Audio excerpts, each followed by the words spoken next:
Hi, welcome to the Indie Wine Podcast, episode 52.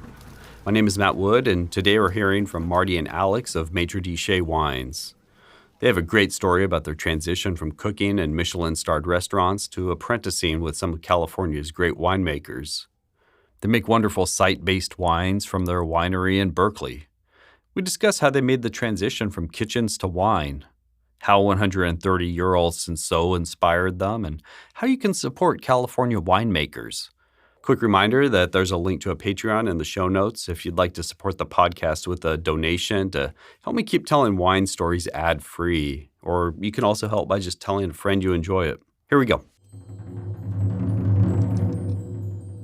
Always wanted to hear this, like really in good sound. You know what I mean?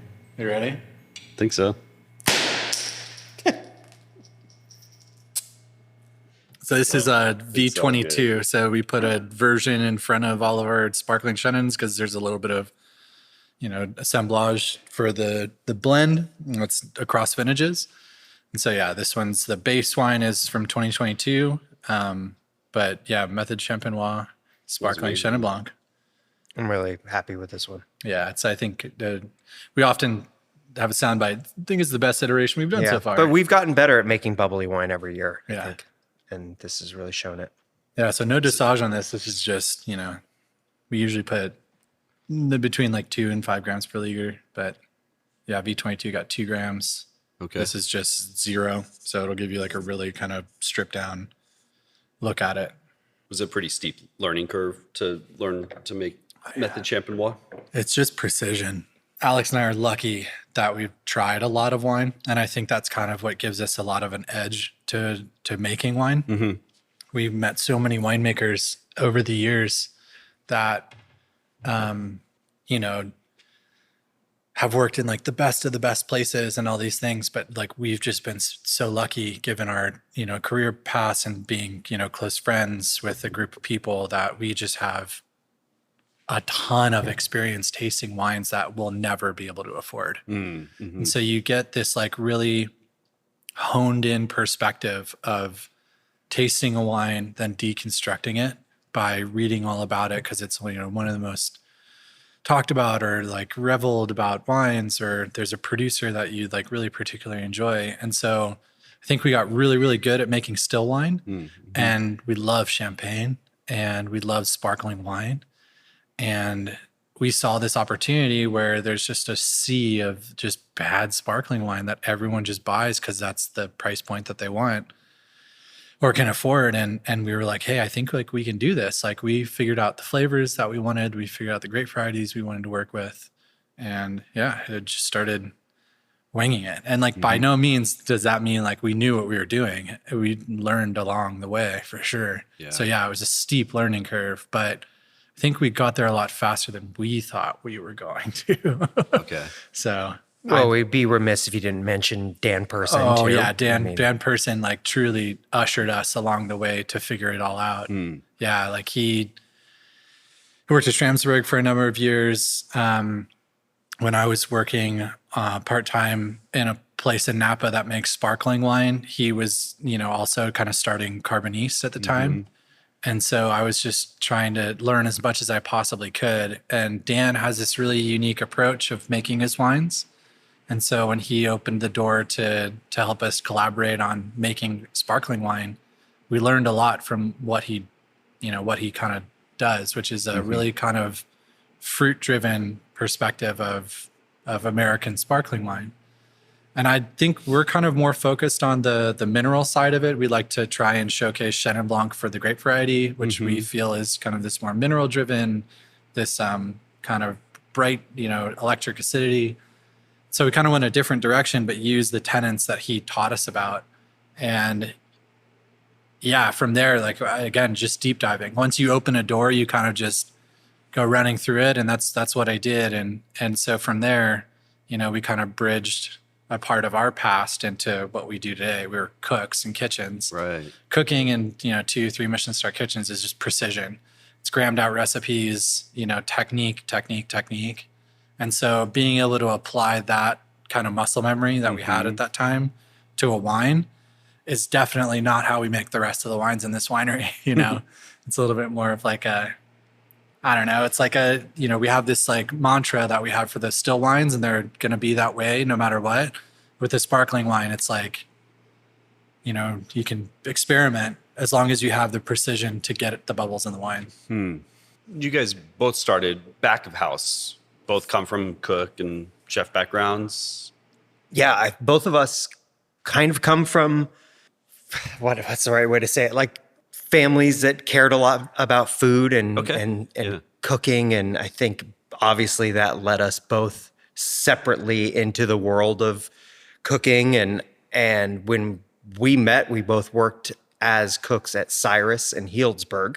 And that was, I think, for both of us, the path. It was going to stay on this trajectory of working in really good restaurants, pick up as much as you can, and then eventually become some sort of restaurant owner, chef owner kind of deal.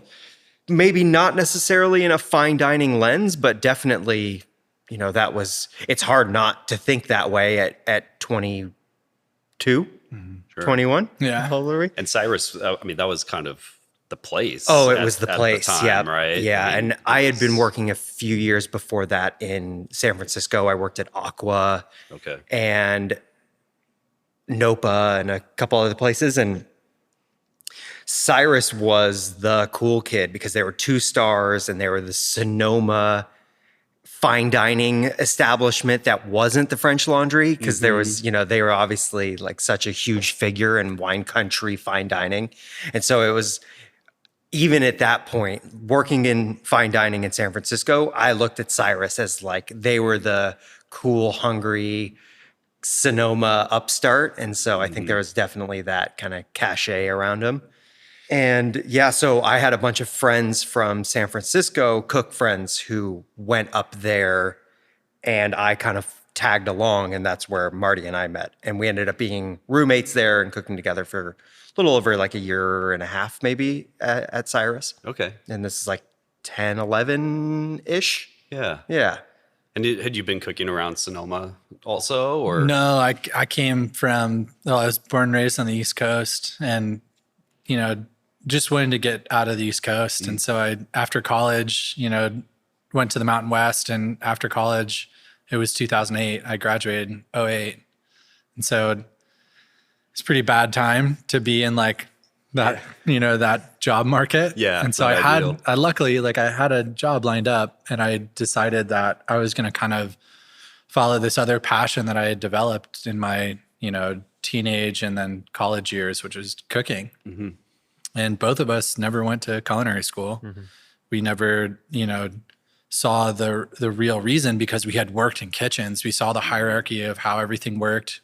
We saw big kitchens and small kitchens, and, casual and fine dining. And we were like, okay, there's something going on here. Like, you don't necessarily need to spend 120 grand to figure all this stuff out. Like, you can pretty much get paid to learn about it at the highest level, as long as like you're good at it. Yeah. Both of us thought, we're pretty okay at cooking. And so getting into those places was just being humble, working hard, putting your head down, and just going.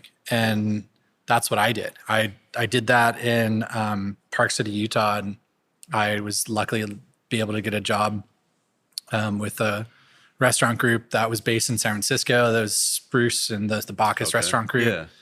So yeah, they gave me a job in the Waldorf Astoria. They were, doing a brand new kitchen development. And it was very odd, because outside of one job up until Cyrus, all of the jobs I had in kitchens were new kitchens, like truly like new restaurants. Okay. Interesting. And so yeah, like I'd worked at a bistro, I'd worked at another restaurant that was owned by another company in Park City, and like all of which were new. And so I got this like interesting thing, like Alex was saying, like, yeah, maybe I start a restaurant. I know what it takes. I've seen it happen like 3 or 4 times. And then I just needed to get like, in my head, like street cred, like I had to work in good restaurants. You don't become the owner of a restaurant out of the blue unless you have a ton of money, which I didn't have. And I'd always had a couple jobs, to pay for college, to get through, pay the bills. So when I moved to Sonoma, I was lucky that 2 of the folks actually who worked at Bacchus got me stages in the city. Okay. And I staged at Spruce. I staged at another 2 Michelin star in the city at Comey, or sorry, not Comey, Kwa. Okay. And I didn't really dig both of those. I just didn't really dig San Francisco, to be honest, because I had just been living in Park City, you know, like. And so when we got to wine country and I did a stage at Cyrus, I was like, this is it. Small town. I can ride my bike to work. Like, this is perfect. And so I worked really hard to get that job, and I got it, luckily. And I was lucky to find a roommate. And then, you know, one day Alex showed up. We were fast friends. Very cool. Yeah. Yeah. And then living and cooking in that town, it's such a really cool communal kind of thing, because the industry is so connected. Right. You know, every server at every place, and we all hang out on our Friday night, which is, you know, whatever, Monday nights. And then there was just so much opportunity to go and use that kind of industry community to go taste wine and see this whole part of this industry. It's kind of fate that both of us had a real appreciation for wine. And that's not always the case in young line cooks, do not usually care at all. But both of us did, and we had a lot of dinner parties, and we'd open a lot of wine, and we were serious about wine and would go visit a ton of wineries. And for me, I liked wine a lot, but I knew nothing about making it. And so I would say even at that stage, I was very interested in the making of wine. And I'd look at these people in these cellars dragging these hoses and stuff and be like, man, that seems really cool. But you can't do that unless you go to Davis and you have a degree. That's just my thinking, which is ironic, because here I am, like, working in one of the best restaurants in Northern California and didn't have a degree. And it is very ironic, but it just seemed like, oh, you need to know a bunch of science and all this stuff, which is true. But anyways, so I'm kind of curious to ask you, Marty, like, in what pushed you over the edge to go work in the cellar, you know, because I think you were having the same experience that I was. Yeah. Like, long days, six day work week, or 5-day work week, actually, but, you know, long days. Like, we had an impossible amount of prep. I got paid nothing, you know. And I think that business today, like, if we were to go into that job today, the way they're running Cyrus right now, I think they've obviously learned from the past, it would be a wildly different experience. Sure. And it's kind of like what we're doing now, you know, like, ground up business. They had 50 different investors in that restaurant. And so you kind of try and, like, squeeze as much out of everybody as you possibly can until, like, another crew of people come through. And that's kind of the story with most restaurants. Like, you see that kind of everywhere. And so it got to be that time in the year where it's like, okay, like, I've gone around the stations and I've kind of worked, and most of them are seeing what I want to see. But I knew that if I wanted to start a restaurant, it probably wasn't going to be in wine country. Okay. It was going to be somewhere else. And I knew that, you know, half or 3/4 of the revenue for most restaurants comes from beverages. And so when I got to Cyrus, I was lucky to get introduced to a couple of people that were working in the front of house, got into a, you know, tasting group pretty much. Yeah. And, like, half of that tasting group is now master sommeliers. And so I was lucky to be in this, like, this one cook and this, like, really, you know, kind of unique group of people. And I learned how to blind taste. And that just took me down a different road. Okay. And so I didn't realize that at the time, but, like, I had, like, a unique approach to tasting wine. And then I kind of, like, brought that to our group of friends and brought a lot of the things I was learning in this tasting group, but also in the community of people that we've been connected with. Okay. And then I started really going down the deep end of, you know, trying to understand wine on a, like, an analytical level, and kind of, like, built my own master's program when I got 2 degrees when I graduated college, and I wanted to kind of, like, continue education. And for me at that point, it was wine, and it wasn't cooking. It wasn't, like, the chemistry of cooking or anything like that. It was wine, because there was, like, geography, weather, history, all that stuff. Yeah. And so, kind of to answer your question, like, I guess like for me, it was about if I was going to do a restaurant, I'd have to understand wine so that I wouldn't have to hire someone to just tell me what's what. And then you put a lot of trust in that person. And so I just wanted to be like more well-rounded as a restaurant owner. But then that led me down the path of like, okay, there's this tactile thing. And I will say, like, very specifically, I was very lucky to get put in touch with a guy who was a former sommelier and cook who was a winemaker as well in our tasting group. He was the only winemaker in our tasting group, Leo Hansen. Oh, he was the winemaker at Stuhlmuller at the time, and he had his own label called Leo Steen. And I just started hanging out with that guy more or less. Like he was just really nice. He was an open book, very Danish. He's born and raised in Denmark, but really kind of like sparked my interest in a lot of things. And he was just, a decade or more ahead of me. So he was almost like a bigger brother figure. Yeah. And that really kind of pushed me over the edge. And so one summer before harvest, I was just kind of, had a bad week at work. More or less was like, hey, like, could I apprentice with you? I just like asked him one day, and he's just like, yeah, we do internships. And I was like, well, I kind of want it to be more than that. Like, pretty much just want to be tied to your hip and do everything that you do. And he gave me kind of like a puzzled look, but he was like, yeah, you want to apprentice. Like, you want to, you want to learn all this stuff. Like, yeah, let's do it. So I was just, didn't get paid for, the vineyard walks and the talking with the vineyard manager and getting through everything for the first month or two. But like once I got to the internship stuff, I got paid twice as much as I was making at Cyrus, which is hilarious. Oh gosh. Okay.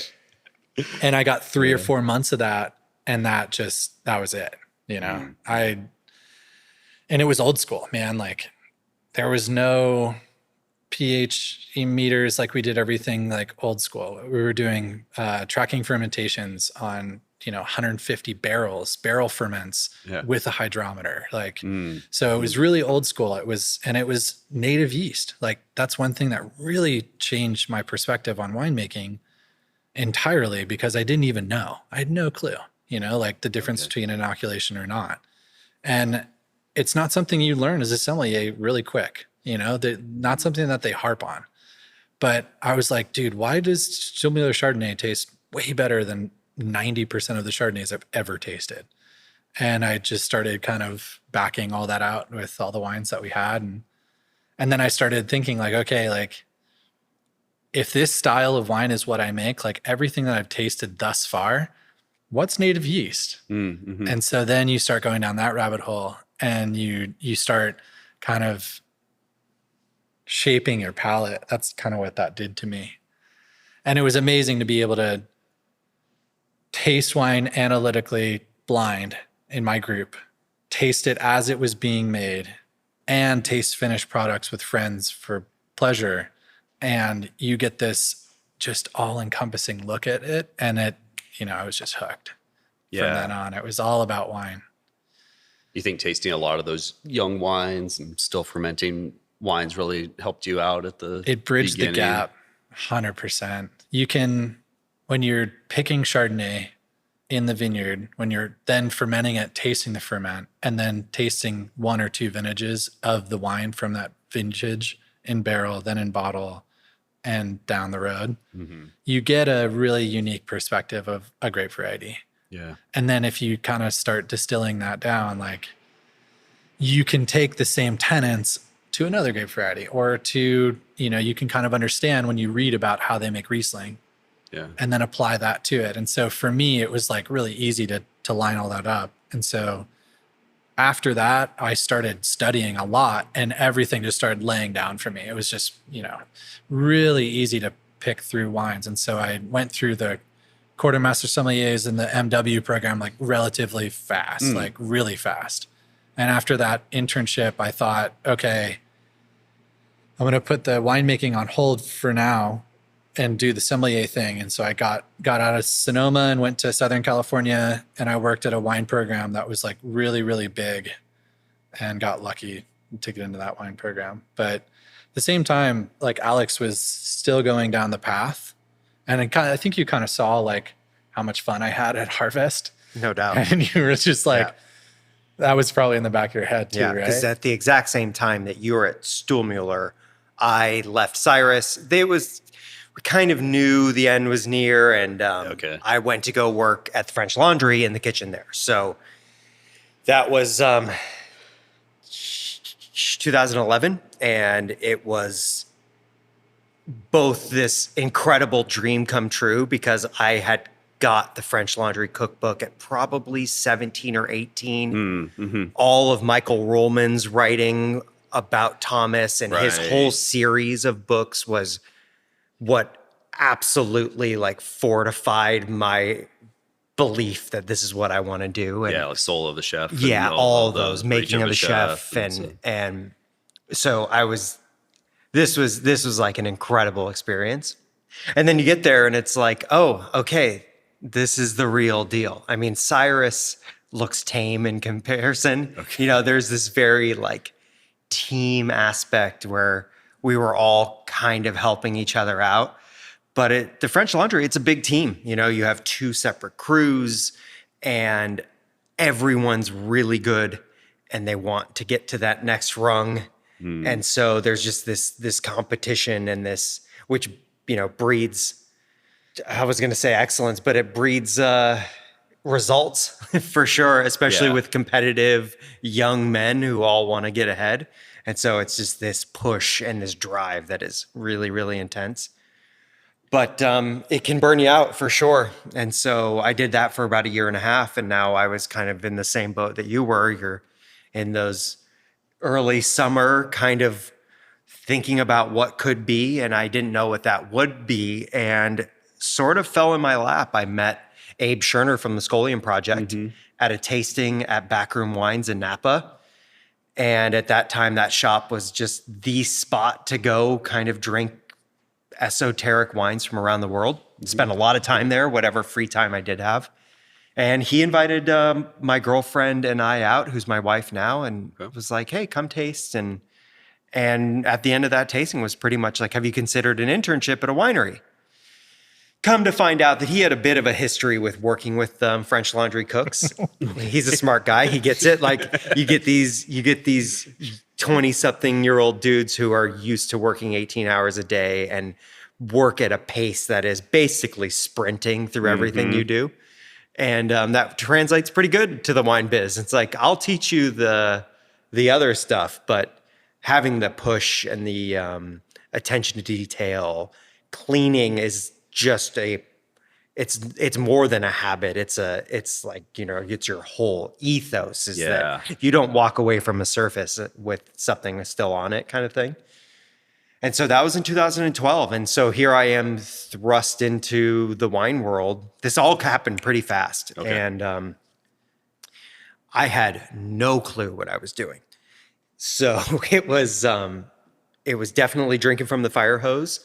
But Abe was the perfect person to have as the one holding the fire hose for a couple of reasons. I mean, he comes from, you know, this background of college professor. So teaching young people complex things is already something he is very good at. Yeah. But then having the sort of, I don't know if courage is the right word, but the philosophy of kind of, I'm going to let you drown yourself a little bit. Okay. And right before it's too much, I'll pull you back in. And for me, that worked really well. And so by the end of that harvest, I was all the way hooked. I mean, both the kind of philosophical aspect, the conviviality of it, still getting to cook a bunch for kind of parties. And it was just all these things kind of coming together that was like, this is what I want to do forever. And then he offered me a job to stay on full time at the end of 2012. Okay. And so I would then stay working with him full time really up until almost the pandemic. And that, you know, those years now looking back at it was so formative to what we're doing now, because both we're just getting so much access to all of the personalities in the wine world that are like now friends, but at the time very much mentors and are still mentors.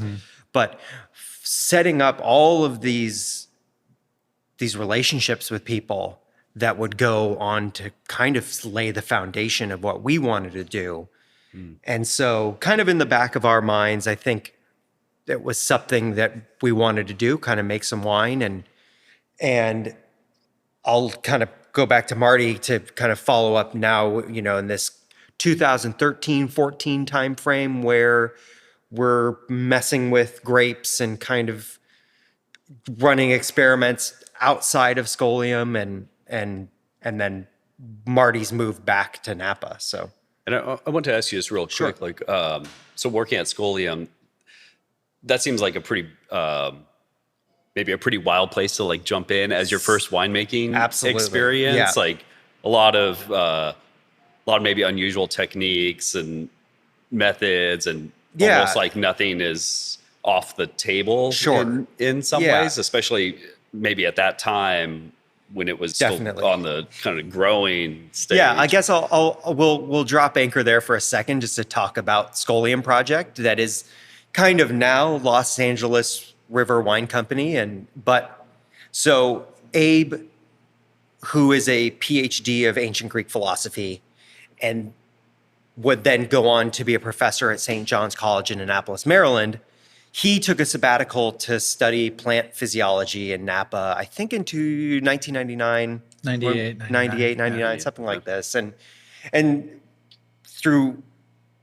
he ended up becoming the winemaker at George Vare's winery called Luna, yes. And that's where he met John Kongsgaard. Okay. And so this is all starting to lay the foundation, but Scholium Project was kind of started in that 2000, 2001, 2002 kind of time frame. And I think it's an obvious extension of his personality to just kind of ask questions, push the boundaries, and take no preconceived notions of what the Napa wine world was supposed to be like, and all of these things. So it's kind of a similar situation when I think about it to like how we got in. Like think about it, because John worked at Newton.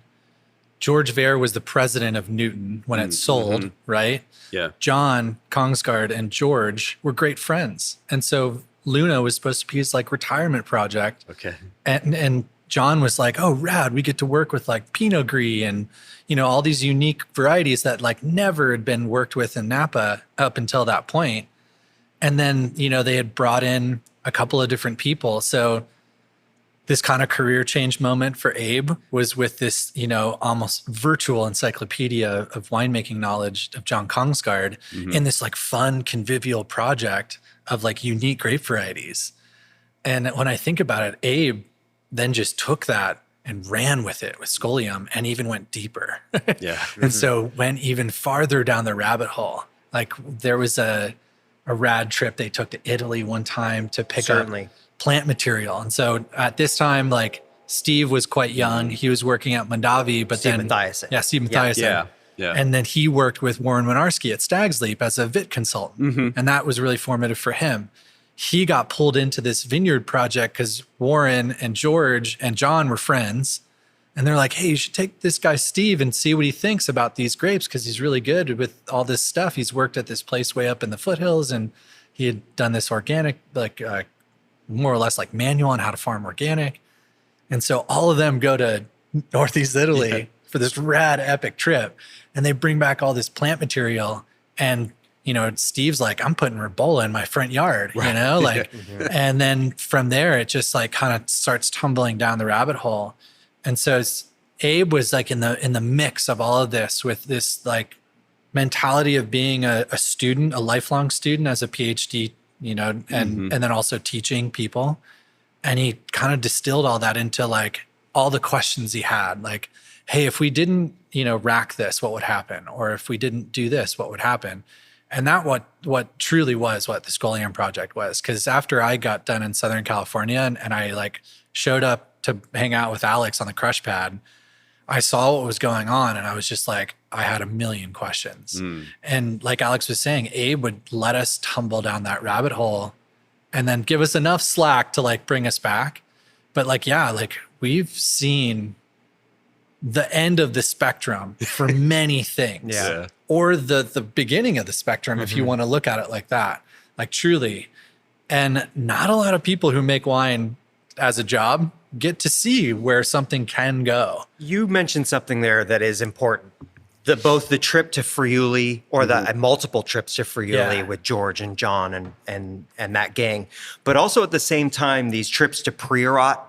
And Abe had a project called Clotales in, like southwest Spain. Right. No, Southwest France, excuse me. Southwest France, yeah. It was right across the border from Banyuls in southwest France. So like right on the border of Spain and France where it meets the ocean. Okay. But anyway, Grenache was the main thing, yeah. Okay. So there were historical precedent for a lot of, I would come to kind of understand this over the years. Like the first couple of years, I was just holding on for dear life. But then I kind of started to put things into perspective that these things that seemed so outside of the box actually had some sort of inspiration from somewhere around the world. Sure. And I think in 2014, we were getting a little ahead of the story here, but I did a kind of a big Friuli, Austria, Priorat wine trip. My wife and I, or my girlfriend at the time. And it was the trip I needed to kind of understand these like breadcrumb trail that was set out in front of me that started to kind of put everything into focus. But yeah, so the Scholium Project was, especially in those years, was such, there'd be lunches with 15 people and 10 bottles of wine on the table. Half of them might be blind, or maybe they're all Albarino from someplace, or all coastal Italian white wines. And let's really like drill down on why do you like something? What do you think the winemaking was like?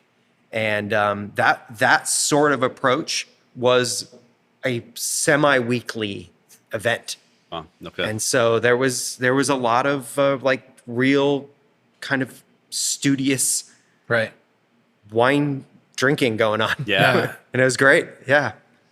Yeah, like I was so lucky to work where I worked in Southern California. My friend Ian Cobble put me in touch with one of his friends, and I got a job down there working at a massive wine list, which is now a 3 Michelin star restaurant. It's called Addison. And they had a massive wine list. So if I could sell something, I could try it, right? That was the whole thing. So that really like drove my wine sales. Like if I wanted to try, like Chateau Moussard from the 60s, all I had to do was sell it, and they had the clientele for me to sell it to, which is really cool. And so I took this journey of being able to take advantage of the list that was built during the global financial crisis. And they were funded, they had the money to just buy everything that everyone was leaving on the ground because they couldn't afford it. And so their Burgundy cellar and their Bordeaux cellar was extremely deep, but also Germany, Spain, the rest of Europe, which is very deep. And I was so lucky to be able to try some of those wines before they really hit like sky high prices. Yeah. It really shaped my classic understanding of grape varieties.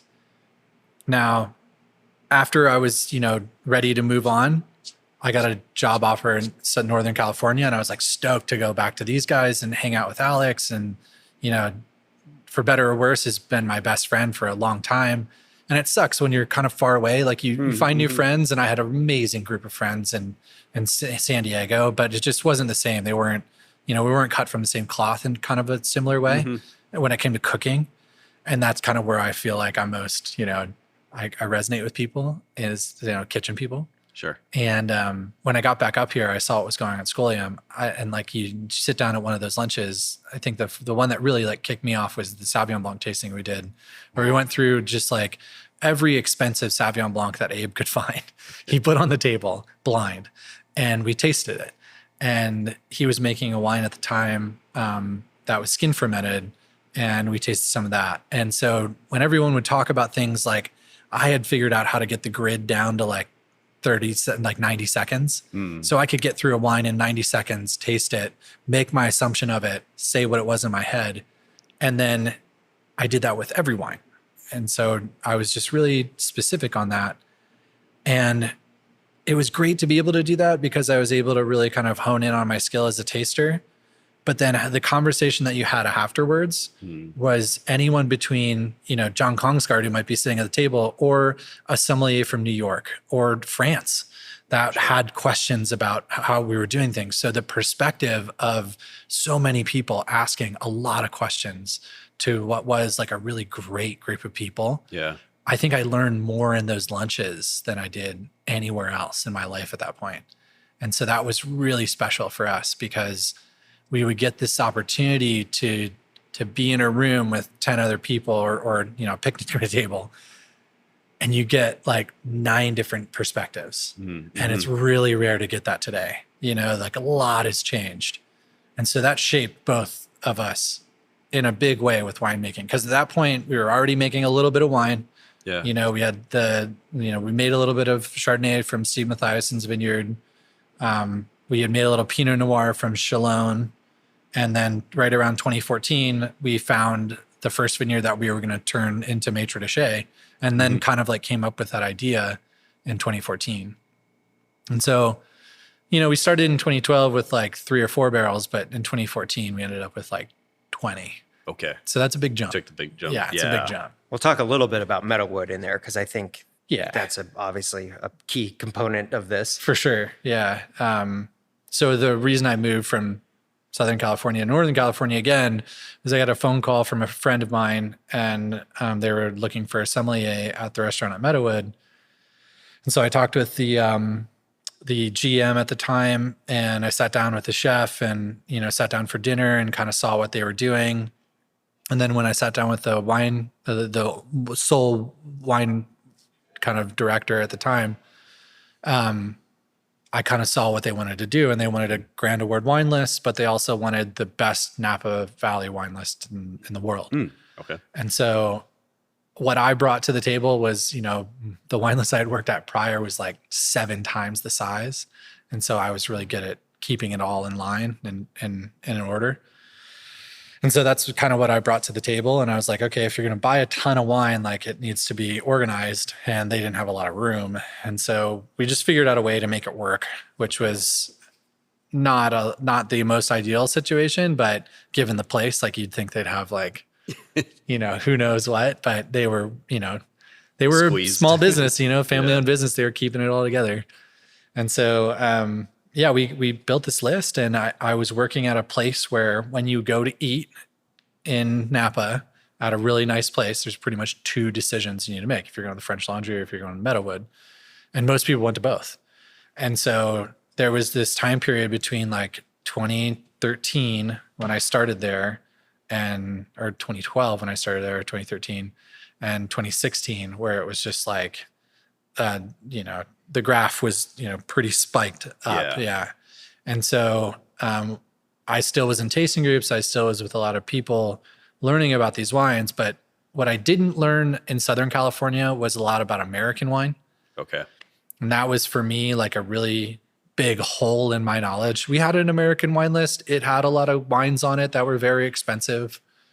But every once in a while I'd try a wine and I was just like, oh, I'm really intrigued by this. Like I remember, trying, I remember trying the Heights lineup when like their rep came through, and I tried this Grignola Rosé, Grignolino. And I was like, what is this? This is rad. And then I read about the grape variety. I'm like, whoa, this is planted in Napa. Like, are you kidding me? Yeah. So when I went there, they had grape varieties that weren't just Cab on the wine list at Meadowwood. And so like, I was kind of interested to delve down that rabbit hole and kind of see where it went. But specifically when I got to the winery at Scholium, I think you guys were harvesting Bechtold wine. Like I think like at first we were doing like Sylphs or something. And then like the next week we harvested Bechtold. And I found out that there was a vineyard that was planted in the 1880s that was still producing wine that they were making 2 wines out of. There's a white and a red version of it. And Rhododactylus and 1MN. MN being Malvaisianera, the original part of Cinsault. So it's the Spanish version of Cinsault. So the first ever Malvaisian ever, like 1MN. That was the whole point behind that wine. Okay. Yeah. And I was blown away because I didn't know that vines that old were in America. Like genuinely, I'd been in wine. I had worked at what would eventually be a 3 Michelin star restaurant. No clue. And why is that? It's because not a lot of people go down that rabbit hole. Mm-hmm. And so that was really intriguing to me. Own rooted vines that don't have rootstock, that are American made. They're own rooted. Like that changed the dimension of wine for me in America and made me really want to start making wine in America in a big way. Okay. Yeah, I think maybe as an outsider would think that because of all these esoteric avant-garde wines that were being made at Scholium Project, that there wasn't some sort of reverence for kind of classic California and a real appreciation for these types of places that we were introduced to, of course, by Abe, but also Tegan Pasalakwa, which is a huge part of all of this for us, of just, saying, go get in the truck and drive to these places, see them, visit these people. And there's so much out there that's really, really interesting and fits into this broader history of California winemaking. Yeah. And for both of us, and this is an era that was all about esoterica. It was, our peer group was so enraptured by everything that was Trousseau and Valdegay and Zweigelt, Green Hungarian. Green Hungarian was like one of the original plantings in the United States. Yeah, which is Rorick's property. Yeah. It's got a little bit up there, but also at the same time, it was, trying to find Gruner Veltliner in the Sacramento Delta and like all this crazy stuff. Yeah, the era of the 7% tastings in San Francisco that were we loved, highlighting. I participated in it. I loved them. But there was just so little appreciation or energy for what you consider the kind of classic California varietals. Mm-hmm. And it's kind of speaks to kind of who we are as dudes, where we kind of have an appreciation for the classics, Blanquette de Veau and all of these like old school dishes that have always appealed to us. It was like, well, these varieties and these stories are here in California. And that was something that we kind of both found kind of interesting. And so starting to piece together what could be a wine label, I think this is even predating that. There was a real interest in these places, right? The Lodis and Clarksburgs of the world that had these really interesting old vineyards that basically everyone just either didn't go to or drove right past. And so that was something very interesting to us in the kind of early years of kind of forming what an identity would be. Yeah. Mm-hmm. So 2012, I'm an intern at Scholium, and Steve Mathiasen, he owns the vineyard Michael Mara in Sonoma. Right. There's some sort of picking mistake, and there ends up being something like almost a ton of Chardonnay left in the vineyard. Okay. He calls Abe and says, hey, I want to sell the fruit to your interns, but they got to pick it. And his kind of thinking was, if they want to learn winemaking, what better way than to like really kind of put your money into it and really, really kind of make it all, all the decisions are yours. And so we took him up on it, and that made 90 or 100 gallons of wine. Mm-hmm. And so that kind of starts getting the ball moving. And Marty had mentioned it earlier in 2013. We took a little fruit again. Okay. At this point, there's really no plan, but he and I are kind of pooling the money to buy the grapes. And we worked with a little bit of Pinot Noir from Antol in Chalon that year and made like really nice wine. And it was, we're making the Scullion Project Pinot Noir from the same vineyard at the same time. And everything that Abe is doing, I'm doing the opposite. Not really as not really even as just being like insubordinate or whatever the right word is, just as one more experiment. Sure. If he's going to do it this way, I'll do it a different way, and we'll see how they end up. And made, like, luckily enough, made some really good wines in those first few years. And then so by 14, it was kind of becoming clear, like, let's try and put together something where we'll sell some wine through our network of restaurant people. Okay. And, Marty at this point being kind of nonstop in restaurants for 10 years at that point, but especially in the wine side, that network of sommeliers who are now working in New York and all over the country, call them up and say, hey, can you take 10 cases of this or whatever? And so that was kind of the kind of infancy of what could be a wine label. No real plans on making it our full-time gig.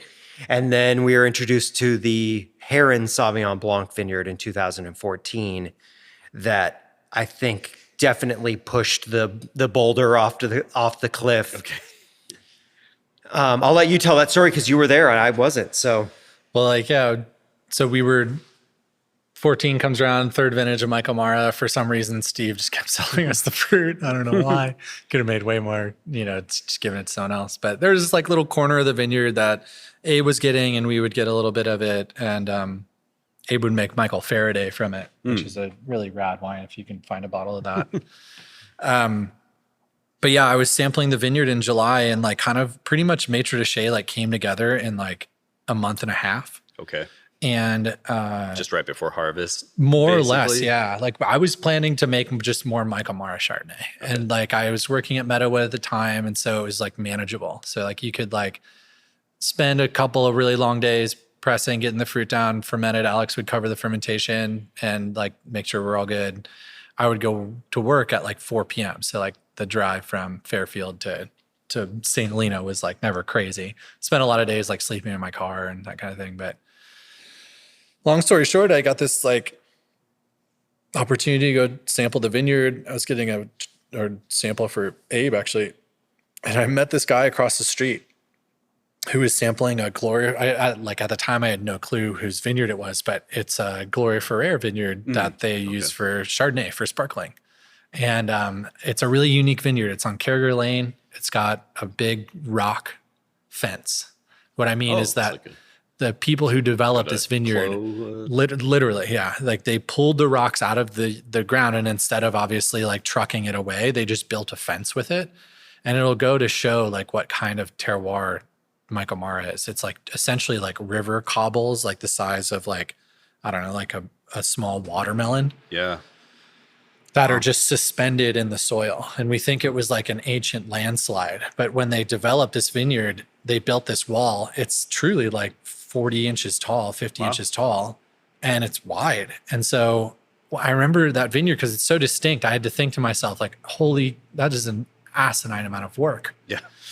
And so this guy who's sampling the vineyard across, like the farming's terrible. Like you can see it. Like it's just bad farming. And that's definitely something we picked up working with Abe and learning from Steve was like, you can tell when how they're farming just by driving by the vineyard at some points when it's bad. When it's good, then there's a lot more to talk about. And so kind of just got to talking with this guy, and I don't even know who he was, but just some guy sampling the vineyard. And he tipped me off just by how we were talking and what we were talking about, that there might be some fruit available up the road. And come to find out that this vineyard that's like up the road is kind of on a nice little hillside facing south, Sauvignon Blanc planted in the 1960s.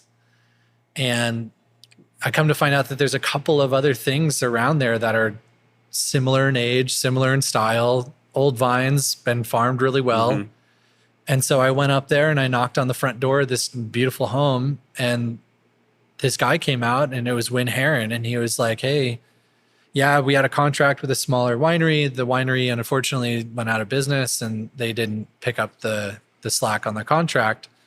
But before that, we were selling to Benzinger.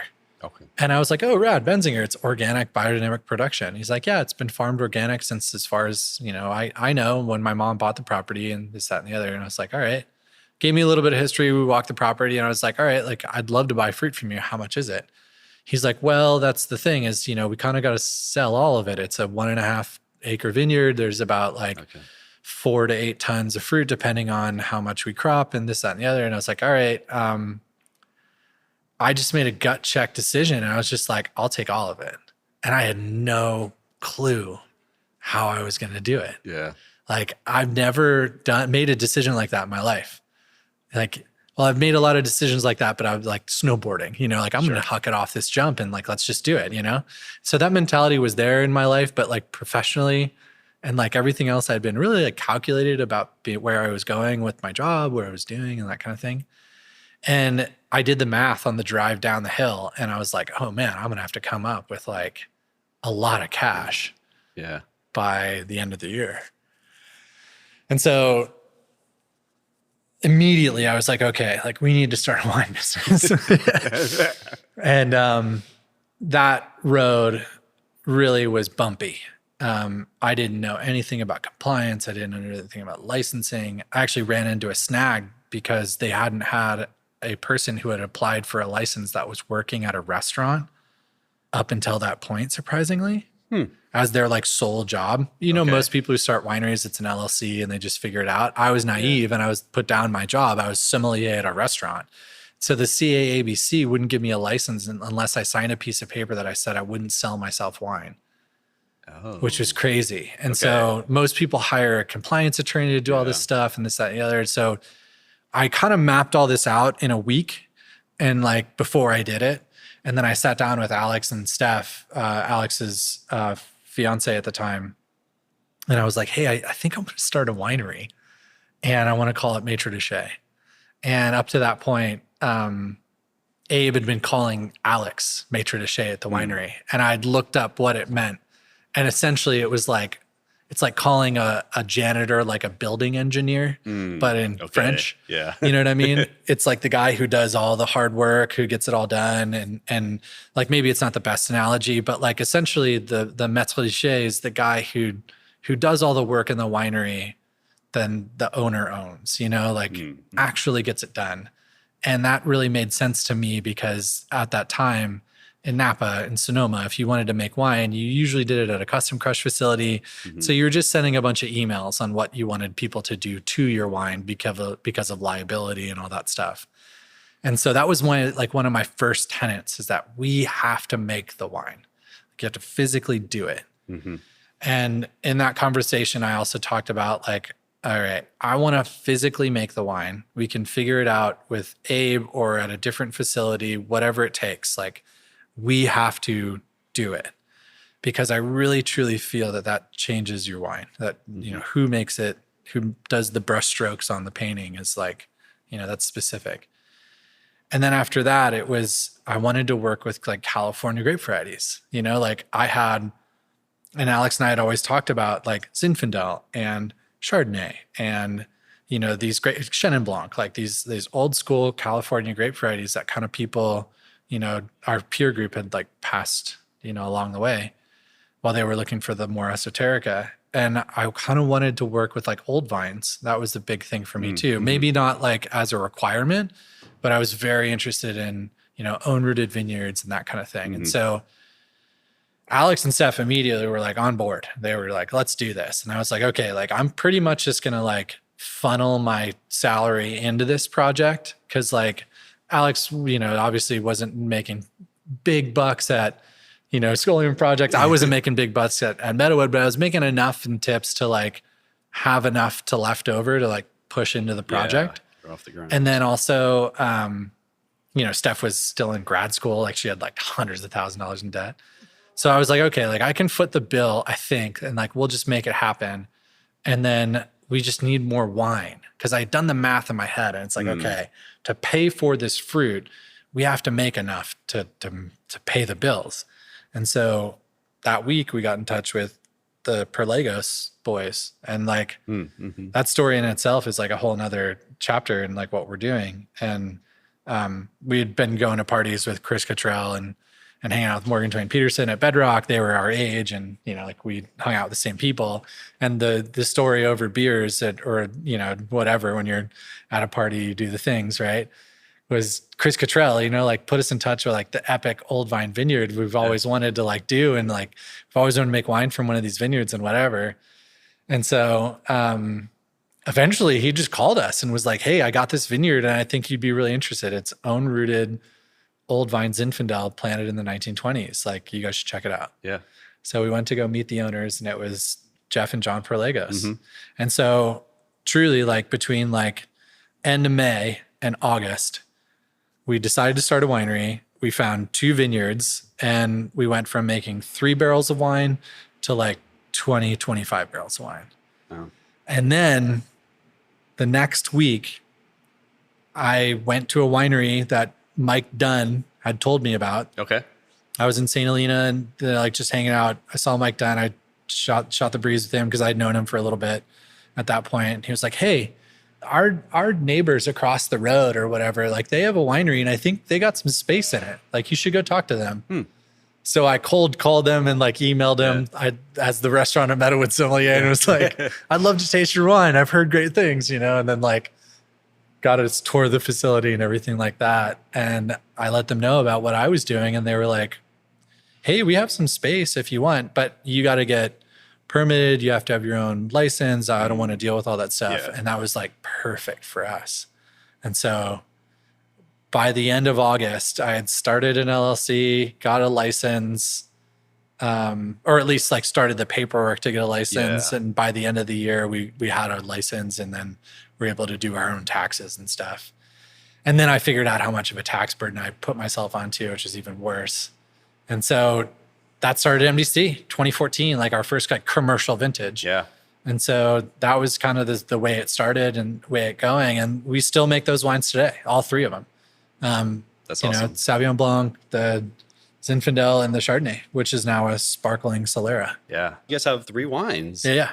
The kind of in-between years, which is continuing to make those same few wines, but also naturally you get pulled into this or that because you're just curious folks, and there's things you can't say no to.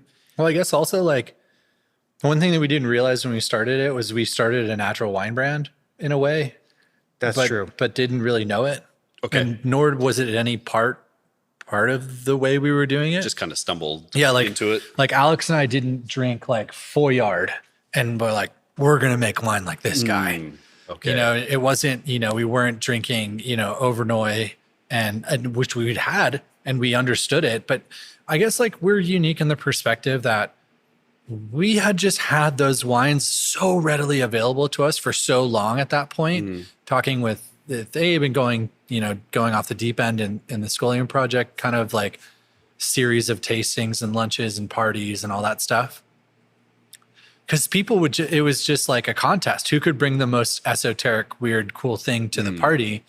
And in that, you find, like Alex was saying, this like trail of breadcrumbs that brings around this like style of thinking for people and wanting to explore. And so, yeah, like we had learned that so many people were so interested in anything that wasn't what they were making in a big way. Like this wine we're drinking right now is a perfect example. Like we made Sauvignon Blanc in 2014 from the vineyard, half of which we made like Prince in his caves, like skin fermented. And so it was hilarious making it at the facility because I was using the equipment at the facility we were working with, and the winemaker who was making wine for the family that we were there at the, Hal Mountain kind of like rented space in the corner kind of winery.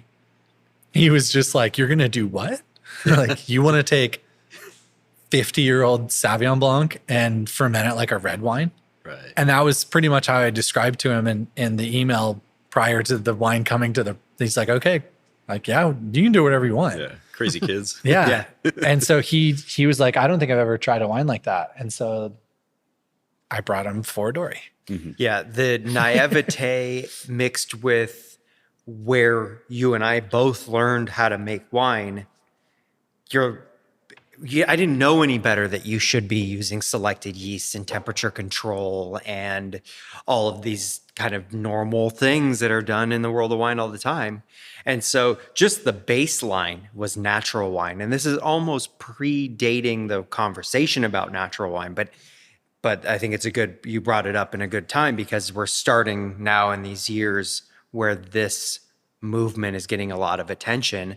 And now here we were just thinking we were making classic California wines, and now getting kind of shoehorned into this conversation. And it was an interesting niche that we saw that we kind of were filling, where a wine buyer in wherever place could feel good about putting natural Zinfandel on the list, whatever that means to them. Right. But they needed Zinfandel for their regulars who wanted Zinfandel. And so here we were finding this little niche in the wine world where we were getting to make the wines that we wanted to make, and in the way we wanted to make them, meaning pretty much no yeast added until bottling. That was kind of the way for several years there. No sulfur. No sulfur, excuse me. Yeah. No sulfur until bottling. And no filtration at any point. Like almost no tricks. I mean, it was just raw grape juice into old barrels was the whole recipe. Okay. And the benefit of, one of the many benefits of working at Scholium all those years is building a list of techniques and tools that you can use to fix all the problems that come along with making wine that way. There's a host of things that can go wrong, and knowing what to do when those things pop up to mitigate them. What's something that like jumps out of your head? Reduction, I think, is one that is often pointed to in native yeast fermentations, where yeast will put off an odor, this hydrogen sulfide smell, to kind of warn other yeast in that solution that it's not a great place to reproduce. They're not getting the nutrients they need. And so the standard UC Davis playbook is to add DAP to the diammonium phosphate and a host of other things that you can kind of add to mitigate this, and then using natural or selected yeast that helps too. All these things that you wouldn't have to worry about if you kind of took the steps beforehand. Inoculated. Yeah. But not doing that, and then maybe having not a ton of temperature control, you come in the next day and you have a tank of white wine that smells like burning tires, and what to do now. And so, I mean, having multiple vintages of needing to deal with that, adding a bunch of oxygen to help kind of bind those smells and blow it off a little bit. These were totally normal things that were done all the time in the winery. And so when we inevitably came across these things with the MDC wines, it was like, oh, no big deal. You handle figure that. this out. Yeah. We'd done it, 100 times at that point. And like I was saying, up until that point, like you have conversations with kind of like your traditional winemaker up on Howe Mountain or wherever, St. Helena, Napa. And you're like, oh yeah, I have this reduction problem. And they're just like, oh, we don't have those problems. You know what I mean? So it's like, they don't have no idea what to do. And so it kind of gives you like a sense of, I don't know, like confidence maybe, but not even. It's more like, hey, like I've dealt with this before, I know how to handle this. And I think that gave us a lot of like energy about, really going out there and finding grapes from different vineyards that we, maybe other people wouldn't want, or maybe just like they overlooked. And I think that helps our perspective, because in the winery, it's so simple. And Maître d'Éché, it's native yeast, fermented, dry, typically in, neutral vessels, and like stripped down versions of the wine from that place. Like that's what we want. And it really gives you kind of like a perspective of what that wine is and where it's planted, how it's farmed, that kind of thing. Where like the thing I didn't resonate with was like, okay, how do we have this wine, how do we shape it into what someone thinks is a really great wine? Okay. And it's amazing that like when we started, and even when like Steve and Abe started, there was this era where like if you didn't make that wine, you didn't sell your wine. Like that's crazy to think about, that we were lucky enough to like shoot this shot in this way that we have in the past like decade, that it's been working. And we got in with a group of people in New York that really enjoyed our wines. We were so lucky to do that. And we had a great distributor for a very long time. We just recently have changed distributors in New York, but it's just, we've grown, we've gotten bigger, and we've kind of changed the direction of like, hey, we got to make money to pay our bills and provide for our families. And as you grow, you just make those decisions. So that time period for us was so experimental in a way, because now it's on your dime. Mm-hmm. You don't get to like kind of like hide on someone's, coattails to say like, oh, they did this, so we're going to do this. It's more like you have to like make up a plan about a vineyard from day one, and then from there, it's in your best interest to make sure what they're telling you is right. So you go to the vineyard, you talk to the grower, you start a relationship. And I found out that like after a long time, the lifestyle of being a winemaker was kind of probably in the back of my head what I've been going for. I want to be able to work really hard for a couple of months during harvest and then have a really nice long winter to like decompress and make that happen. And then I love being able to go out into the world and tell people about what we do and how we do it and sell wines. But I don't want to do that every day. Yeah. And sales are seasonal in winemaking. And then I love getting into the vineyard in the spring and the summer. And then as we get up to harvest, right where we are right now, like really starting to hone in on it. And so it changes your year. And I've never had a job like that I've enjoyed. I've always been in a overhead lit 5,000 watt light bulb environment during the day for 8 hours. And then the lights get really low and I work for another 4 to 6 hours. And that was it. Or I put on a suit, I show up at 3, I inventory everything, and then I leave at 2 a.m. Yeah. And so I only see darkness for like most of the day. And I'm selling wine, which is great, tasting wine, which is great. But like your days are kind of compacted into 12 to 15,000 steps within a 2,000 square foot area. And I just wasn't living a life that I wanted to live. So lucky I found my wife, and she wanted to keep going the distance with me and take this journey of like kind of trying to get into this lifestyle that Alex and I have really become, part of our lives. It's a really big thing, And I think that shapes the wines. Yeah. And so that's kind of the next chapter and the sort of maturation of the brand is making it a full-time thing, moving to this facility that we're in right now in Berkeley in 2019. At that point, we're kind of a pirate winery there for a few years. We kind of bounced around from here to there, trying to keep it going. It's kind of like the money is just barely sustaining itself. We're not taking any money out of it at all. Was it kind of outgrowing spaces? Was that part of it? Or just, honestly, it was just availability. Yeah, like fits the first few years we were in Scholium, and then we moved to this place up in Howell Mountain. That facility eventually, like we both moved. So it was a lot easier for us to make the wines at a friend's place in Napa. Got it. Okay. I was consulting on I had a job developing a winery. And so we made the wine there for 2 years, which was, great because it was a brand new facility, but we still had to pay rent. We still had to do all the stuff. And, but yeah, when this place came up, it was a really big step. I remember in 2019, we did a trip to Hood River, and there was a moment where we were just like, should we just buy land in the Columbia River Gorge?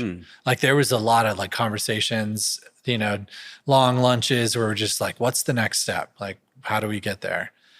And once you get to our size, at that point, we're like 2,000 cases. Okay. You kind of realize that it's a race to get to 5. And then from 5, it's a race to get to 10 to kind of sustain what you want to do.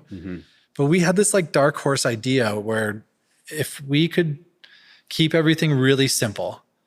We can still run the place with just the two of us and then help, in the places we need it. Marketing and PR, my wife helps. Harvest, we get interns, we help, people help us out. Disgorging, we, hire a couple people to help us disgorge. And you can kind of like piece it together instead of having like these like 5 or 6 full-time people, you need $1-2 million in revenue to like make it happen. And so we wanted to keep it like really simple and really tight. And to this day, we've done that. But the idea was to try and have our own place to do our own things.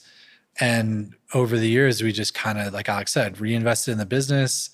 We realized that we needed specific things that would kind of make it all work. And we just gritted our teeth and did it. And yeah, like I said, in 2019, we just got word from a friend that this place opened up. And so Alex was already in Berkeley. We lived here. And so I decided to relocate in March of 2020 down to El Cerrito to live. And then we were just gonna like, all right, the weekends we'll run the tasting room. During the week we'll make the wines. We should be able to do it. And then like, boom, COVID hits. Yeah. But in a way, we're just so lucky to have the way it worked out in this place. We had mentioned earlier that you had this winery that they were retiring and they had all this equipment that they were just kind of like, we're not looking to make any money off this stuff. Let's just let it change hands. And so it was so seamless to be able to move into a place and get to make wine the way you want to make it. And then you're confronted with the next amazing problem that is any small winery is faced with. It's like, there's no more excuses anymore. Now, after all these years of having to tiptoe around other people's schedules and you can't use the press during the day, so you got to press it at midnight and all this stuff. Now it's like, well, it's yours. And what's your excuse? And so it definitely changed. It changed the kind of way I thought about making the wines. And I would say over the last 2 years, we've really, I think, are finally in this spot where it's like we have the pieces we need. Now, for the first time, here you are at what'll be our 10th like real vintage.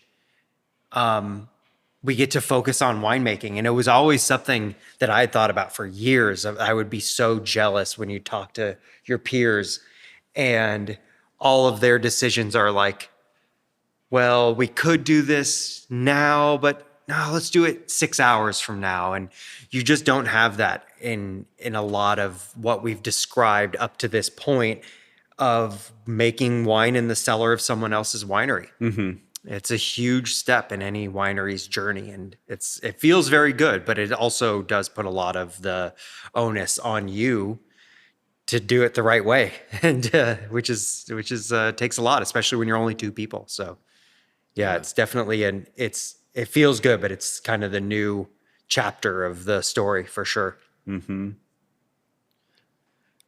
wanted to ask you guys about some of the wines you make, and one thing I notice is you have one of each, grape variety, essentially. Like you have Chenin Blanc, like very focused, a Napa Cab, Zin. The production's kind of distributed. You're not making 6 Zins or 3 Cabs from different areas. Is that something you guys thought about, or did it just kind of end up that way? I guess like when we started, we wanted to focus on single vineyard wines. Okay. If that makes any sense. Yeah. I love the idea of blending. I love it. And I get to do a little bit of that with the Chenin Blanc. And I think that's a really unique way to make wine is taking like, if you have the luxury of working with 17 vineyards, you want to make one like, I don't know, North Coast Red or whatever, you're already kind of like putting yourself into a category where like the wine's going to be priced something, pretty low. Yeah. Or probably in like the $15 range. So like, that's really interesting to me. At the same time, I think that wine tells a story.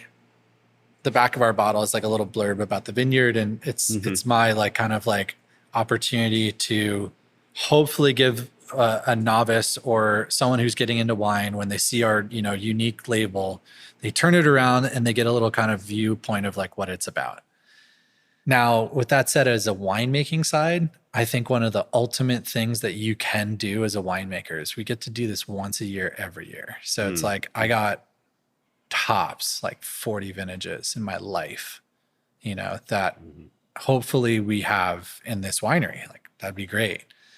Speaking from mentors' perspectives that we've heard from in the past few years, their opportunity to kind of work with a single vineyard, you really get to know that vineyard. You really get to understand the people that make those wines and make that thing happen. And I think, in my opinion, that's where the best wines come from. Having this opportunity to work year in and year out with a vineyard, you only get one chance to make it a year. Like making a single vineyard wine for Alex and I kind of like that makes sense. We've blended wines before. We've done smaller blends. The Chenin Blanc we think is like one of those wines that more people just need to know about. Yeah. So we've always like put that in the world, whether it's the sparkling or the still version. We make a red table wine, which is like our opportunity to work with several vineyards because you always get that phone call from the one person who's like, hey, there's 2 tons of this or 4 tons of this available. And like some of those are just too good to pass up, But I think single vineyard, single grape variety is the classic California wine, right? Yeah. And so the ultimate perspective for us is like, if you can make a single vineyard, single grape variety, rendition of something, it really shows that you put thought into what you're making and how you're making it. And so I think that for us has kind of like always been the tenet for choosing to do a single grape variety, single vineyard. And there have been years that we've made 2 wines from the same grape. Right. Okay. And it's not that we're against it, but it oftentimes you feel like you're cannibalizing one wine because you're making 2 Cabernets or 2 Chardonnays or whatever. Okay. But this summer it looks like we're going to be making 2 different Cabernets from 2 different places. So it's sometimes it just works out that way. Something seems too interesting and you don't want to pass it up. And so, but in general, I think you're right. It was like, let's just focus on one variety from one place and do that kind of across, like you said, the sort of whole spectrum of your classic California varieties. Yeah, it seems like a lot of your vineyard sourcing stays really consistent. Yeah. Like you're not jumping around. Not a ton, very much. no. So that's pretty awesome that you've been able to do that. Obviously, the growers are on board with it because there's lots of stories about people losing grapes for whatever reason. Yep. And it certainly happened to us, and it probably happened again at some point. But it's partly helps though working with some of the more kind of esoteric or lesser known AVAs and stuff like that can kind of help because when you're working with Napa fruit as we are going through, it's like you find a little success, and next thing you know, the conversation changes, and so yeah, it's And we owe it to our growers. Like, oh, for sure. If you worked in a restaurant and you worked in a good restaurant and had a great relationship with a purveyor, right? Like I consulted for Quince for a while, and watching Michael Tusk go to the market and buy an entire crop of whatever, tomatoes, borage flowers that come in like, big crates or something like that you can't weigh. You don't get the thing. You just said the price and paid it. Like the relationship we saw with really great purveyors in the restaurant, we kind of like transition that to our growers. Like if you have a great purveyor, you want to keep them. So you try and keep the relationship as best as possible. With that said, the thing we learned from John was like, as best as you possibly can, develop relationships with growers because those are the people that you work in day out. Like all of the culmination of everything that you do every year gets put into a bottle of wine. Everything that they do is, a half-ton bin that they send to you to make that bottle of wine. So in the chain, like that chink in the chain, like you're just one of those things. And so having those relationships with people is really important. It's incredibly important. And so just, if the price goes up, just pay it. They have costs. We have costs. If, we've worked with growers that have been really amazing to work with us so that we can pay them over years. And we're so lucky to have those relationships. And it's those kind of things that make all this stuff happen, like because no one in our position at our size of a winery just has, a blank check to do it. You have to like make the business work. And like I said, like those times and those people are the reason why we're able to make wine. And we're so grateful for that. Like so grateful. Yeah. Every year we talk with, the Perlagos guys, and they've gone on their own journey in making in wine, and they're so happy with the style of wine that we made. When I remember the first day going there at the vineyard, we thought that they were going to want us to make like Turley or like, big full bodied, red wines that are big tannins, more of a higher alcohol. Lodi, stereotypical kind of Lodi. And little did we know that they were on the tenet that they wanted us to make what we wanted to make, and this style of wine that's a little bit lower in alcohol, a little bit more focused, a little bit more structured with tannins.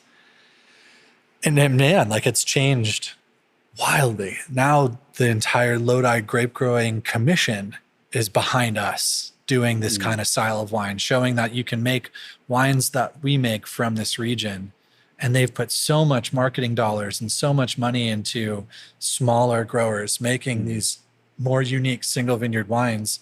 And they're doing a great job of it. And I wish that more regions would do that, like it'd be a really smart thing to do, to put a pedestal with like these small growers that are trying to do like the old school way of making wine, as opposed to, just getting the cheapest bottle you can off the shelf. Yeah. They have a great group of people working over there. Yeah. Randy, Carpazzo, and, for the better part of like a decade, had a blog and just wrote about Lodi when no one was paying attention. And now he's reaping the benefits of that with his book and a lot of the press that region's got. And he's like really done an incredible job bringing the growers to the forefront. And yeah, we're just so lucky to be able to work with people like that. Yeah. How did you come to make the Napa Cab? It's a funny story. We were, we didn't make Maître like the business plan for Maître didn't have anything to do with Cabernet, albeit like we both really enjoyed it. And I got to say, like the opportunity that I had working in a restaurant that I worked in, I was able to, taste Napa Cabernet from the 30s, 40s, 50s, 60s before irrigation, before they had massive replants in the 70s and the 80s. And so you taste these wines and they are far and away wildly different than what Napa was making at the time. But just the economy of buying grapes in Napa, financially for us, it was unapproachable. Like you can't really make that kind of wine when it costs that much. Napa Cab can think the average nowadays is like 10 grand a ton. 7 to like 10 grand is like your average Napa valley floor, or just like, hey, I got grapes to sell, Napa average, Yeah. And then from there, it goes to like the hillside stuff, which goes anywhere between like 10 and 20 grand a ton. Or like Tocolon. Tocolon's like the most expensive. It's like buying fruit in Burgundy, you know? And so we just didn't think it was possible. Like genuinely thought it was too expensive. But we were in New York pouring wine at a wine fair, and some friends that really enjoyed the wines kind of like stuck to our hip for most of the trip. And we got to know them. They'd mentioned that they planted a vineyard in the foothills and were farming it biodynamically. And that was like, that piqued our ears for sure. And then they were like, yeah, our family bought a small vineyard in Napa as like kind of a project for us to do a biodynamically farmed cab vineyard in Napa. And I was like, oh, rad. Like, let's keep in touch. I'd really be interested to see like what's going on. Cause like when you hear those two words, Napa Cab, biodynamic, like there's not many vineyards like that. Yeah. It's kind of a unicorn. Yeah, for sure. And so we kept in touch, and then, one thing led to another, and we were able to source the fruit. They made it incredibly amazing deal for us to pay over a couple of years, and we could figure out how to get wine in bottles so that we could sell and pay them back. And it's been obviously a rocky road when it comes down to it, given the last few years of selling wine and the climate that we're in right now. But they've they're friends of ours. They've been really amazing people to usher us into a situation where we could make it possible. And so now that we're in that ecosystem, like you start hearing about things that come available and other things. And so, yeah, it's just kind of this like, I don't know, it's like slippery slope when you get down to it. If you put yourself in the right place at the right time, you kind of get those opportunities. Yeah. And so it's just about, being about that life to put yourself in those opportunities, I guess. Are there wines that one of you kind of concentrates on more? Like, do you guys kind of have your babies in the winery, or yeah, everything we do kind of like evenly distributed between? I guess we have like a really wine? unique winemaking situation. It's a good question. I've never really thought about it. I can't help but over baby the Sauvignon Blanc because it's just so damn special. And that definitely, yeah, I mean, it's like the best kid in class that you can't help but like want to spend more time with. But I don't know. I don't think though. I don't think so. I don't think there's any wine in particular that, it's like that's his and I'll be over here. No, not really. And then with that in mind too, like winemaking decisions, I think like we're just kind of cut from the same cloth. Maybe because like we kind of just came from the same positions, like learning. Yeah, it's the funniest thing. Like he and I will argue till we're blue in the face about where you should put the like roll of tape in the winery, but never have we argued over the last decade about like, hey, let's hold off on the pump over that Zinfandel. I feel like it's getting a little bit this way, and it's like, okay, moving on. Yeah, it's the weirdest thing. I don't know why that is, but yeah, the tape should be over there. Yeah, that'll be a conversation. Also, like when you're making wine like we make, and you don't have a blank check, you kind of figure it out along the way. Like maybe that's how we made food. Like we would read Escoffier and figure it out. Like you'd make the mother sauces for the first time and then you just keep doing it. Right. And then over time, like I'll bring up something like we're talking about earlier today about pressing and like the champagne method. So like this idea of like 400 years, 300 years or whatever of champagne, Coquard press, 2,050 liters is what, cuvee is from 4,000, pounds or 8.8 tons, but 4,000 kilos of fruit goes into what they would consider cuvee versus tie, how they make it very specific. And so like, I'll talk about that. And usually both of us have an opportunity to just kind of like converse about it and just say, yeah, let's do it, or we don't have the space, so we can't do it. And so that's like a lot of the conversations end that way because it's like, hey, we don't have the means. But if we do have the means and one of us wants to figure something out, it's never a problem. And so that for us, I think is kind of the things where like maybe we have a conversation, but when it comes down to actually making wine or what goes into the blend, like we'll lay out on all the barrels and we'll put everything out, we'll taste them. And then there's like one that's not going to make it. We both kind of know that. It's never been like, I want this in and you don't. Yeah. Okay. It's never been that way. So yeah, like I said, maybe we were cut from the same cloth for winemaking, or maybe we just have similar tastes. We are kind of similar people in a way. Like a lot of times we'll show up in the truck to commute to work and we're wearing literally the exact same thing. It's just hilarious. Twin days. Literally. And so I don't know, maybe that's something to do with it.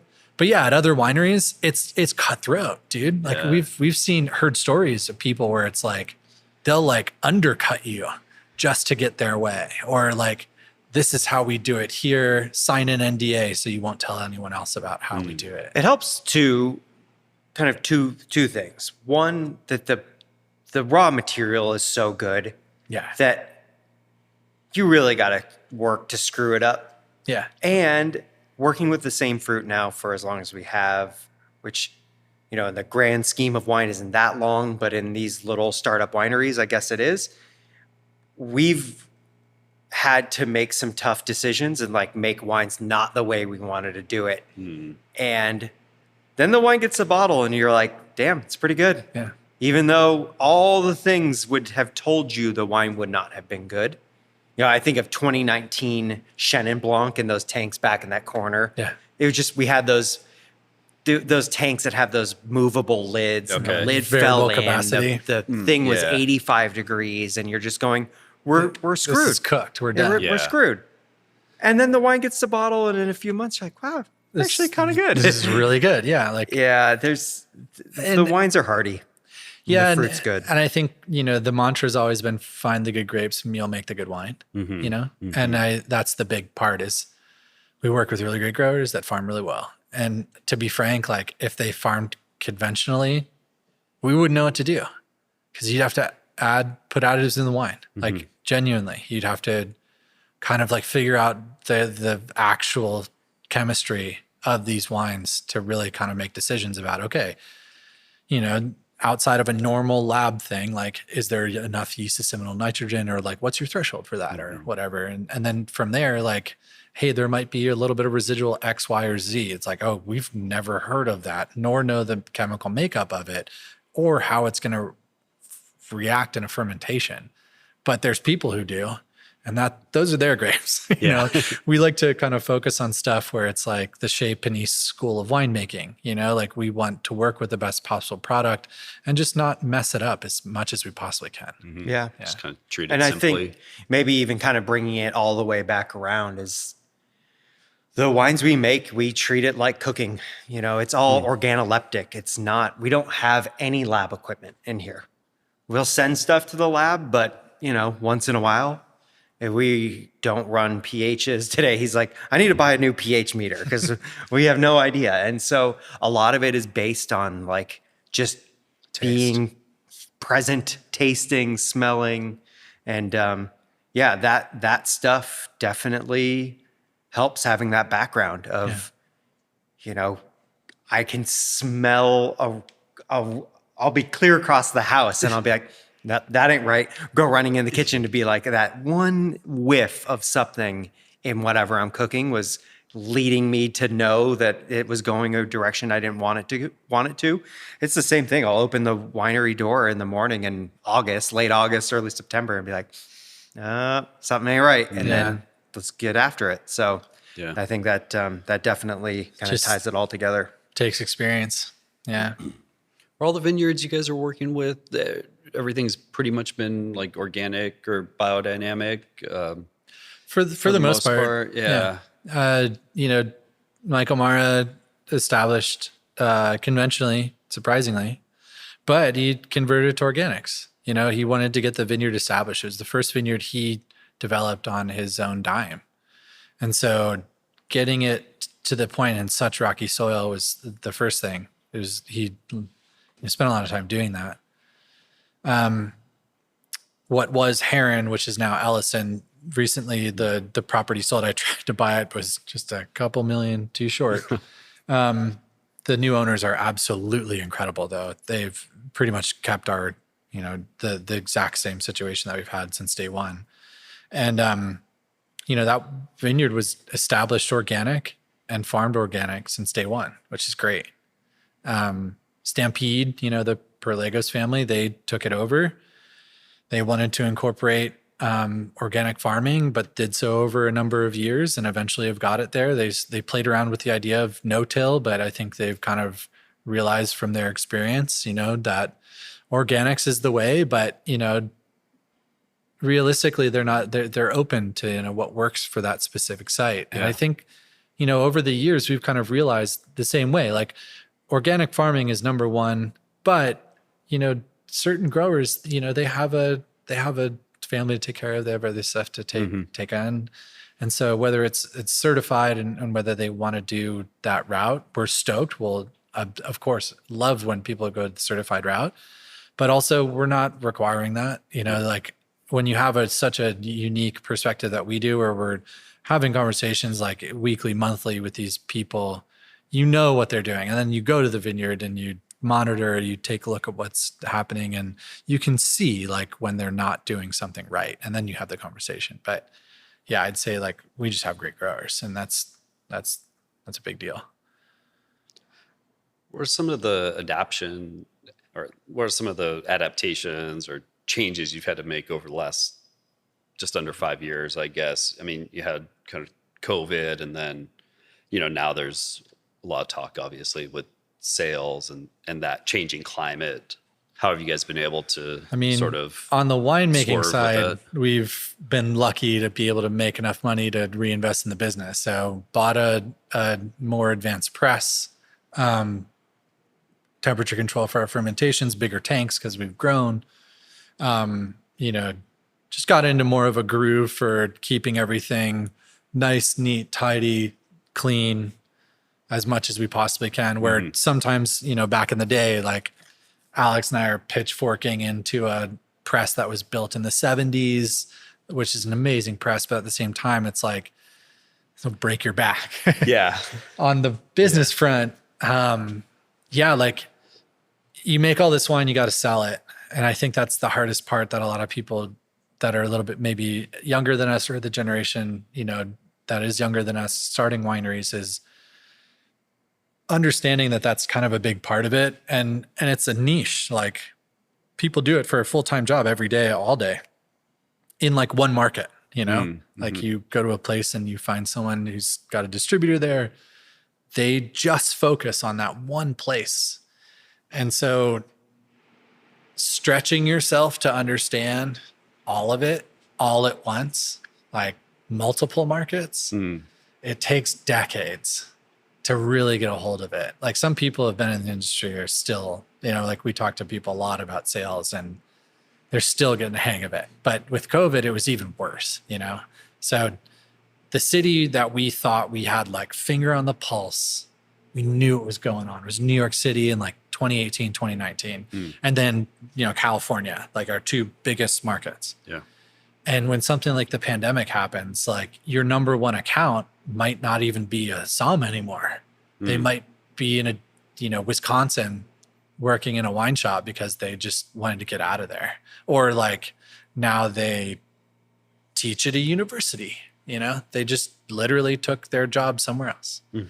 But you still keep in touch, like I think that's the convivial part of making wine, is that this bottle or this like experience brings you together. And when do you drink wine? You drink wine when you're out, on the town, or when you're having a dinner, or when someone's visiting, when you like come visit us, like, and so like those conduits were still alive and we were able to keep those. And we spent a decade like getting to know all these people, and you want to stay in touch with them because they're your friends essentially. And I think that's kind of the only reason we're still here, is because people kept picking up the phone or answering our texts, and I'll let Alex speak to that a little bit more, because like his perspective has been, amazing during the pandemic, because I think where we're similar in the winery and making wine decisions, we both have a very different perspective of people and how we tell our story. Okay. And so that always has been really helpful, and it's been nice, Well, yeah, surely the selling the wine to the trade, which is kind of what we started this brand around. Being restaurant guys, I think we just feel more comfortable. Funnily enough, I mean, you sold wine on the floor for many years, but it's always just been easier to talk to wine guys selling wine guys, and we just, it all kind of flows. And so that was the business plan, and kind of always has been. COVID changed us into a direct-to-consumer model. We started this pizzeria pop-up in the parking lot for a whole year and had the tasting room going, and it was a whole new chapter for us trying to figure out that. And then you start to realize that you're running a restaurant again. And it was like, well, we got out of that to not do this stuff, Right. And so while like the Berkeley community and this really kind of propped us up through those tough years, now we've kind of transitioned back into the distribution market, and that has been super challenging, just because I think everybody's in the same boat, just trying to figure out how to sell wine in this new climate. And thankfully, we have those relationships that have lasted through those years, and that has been really good. And we sell in something like 12 or 13 states roughly in a couple different countries. Maybe a little bit more than that. Yeah. But yeah, a couple of countries as well. And we export. But it's also, the 500-pound elephant in the room is, how do you expand direct to consumer sales? Because that's what's keeping the lights on for pretty much everybody, especially in Berkeley, but all over Northern California. Anyone who makes wine that's under like 10,000 cases, like that's pretty much the draft. It's like you talk about restaurants and they have like a really low margin. Like our margin's pretty much DTC. Yeah. And so the folks who are interested enough in our wine that are willing to seek us out on whether it's online or whether it's, sending us an email to come visit us here. That's one thing, our lives have changed, drastically. We both got married, had kids, moved to closer to our vineyards up in Napa and Sonoma, but we both live in Napa now, and we do the commute to the winery because, it's more cost effective for us to keep the wine here than it is to move it up to Napa, because it's, sometimes, well, to be honest, it's triple the price to have a facility like we have here up there. Funnily enough, it's cheaper for us to live up there than it is to live in Berkeley, which is extremely expensive to buy a home. And so we're in this like weird zone, just making it work. And then on top of that, like, my wife and I had a child last year, and Alex had a child the year before. And so we're just stretched too thin to be able to keep the tasting room open. So we do kind of like more of like a European style tasting. You reach out to us, you come taste the wines, and we'll barrel taste you, taste the wines. Kind of something you get similar in like Italy or Spain or France at like a small producer. And hopefully we'd be able to open up the tasting room one day. But for now, it's just, we wouldn't make enough of it from it. We would stretch ourselves too thin, and we have kids to take care of. So yeah, that's the decisions you have to make in a climate like it is today. And like Alex was saying, it's rough, for a lot of people. Like Capiello is talking about, drinking American wine. He's totally right. Like our wine gets made in Berkeley, and if you drink it in California, we put it on a truck. Most imported wine was truck, container, ship, truck, warehouse, truck, where you bought it.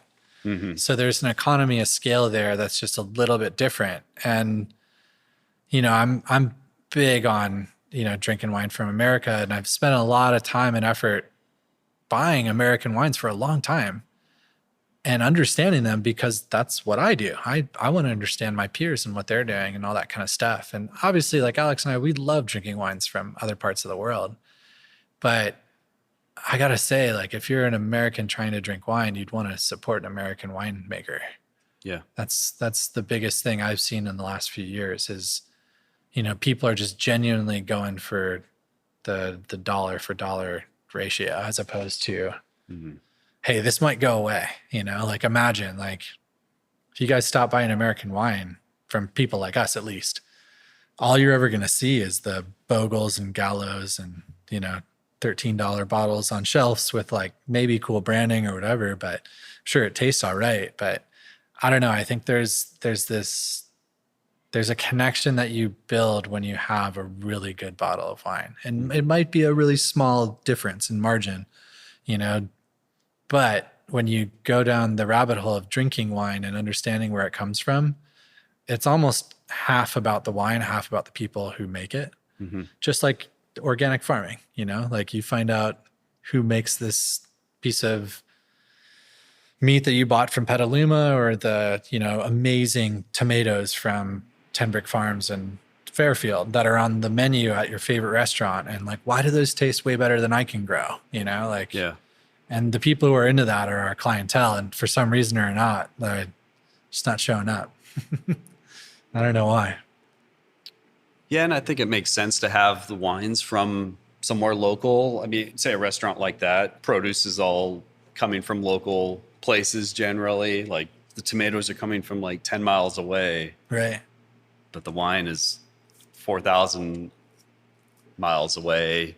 I worked at a restaurant in Napa where 90%, not like a couple people, 90% of the people that come through the door, they would like you to pair wine from there with their food. So at Meadowood, when we would sit down, we had a wine pairing, typically had a white Burgundy or a red Burgundy in it. But for the most time, people wanted wine from Napa. Okay. Or if they were buying a bottle of wine, they asked you, what's a good wine to buy from here? And I got to say, like, it wasn't just Meadowood doing that. It was Angel and all the other restaurants down there. Like, people want to know where to buy wine from that place when they go to that place. For me, it's like, what's the difference when you go home? You know, like, just because you're in Arizona doesn't mean you can't drink California wine.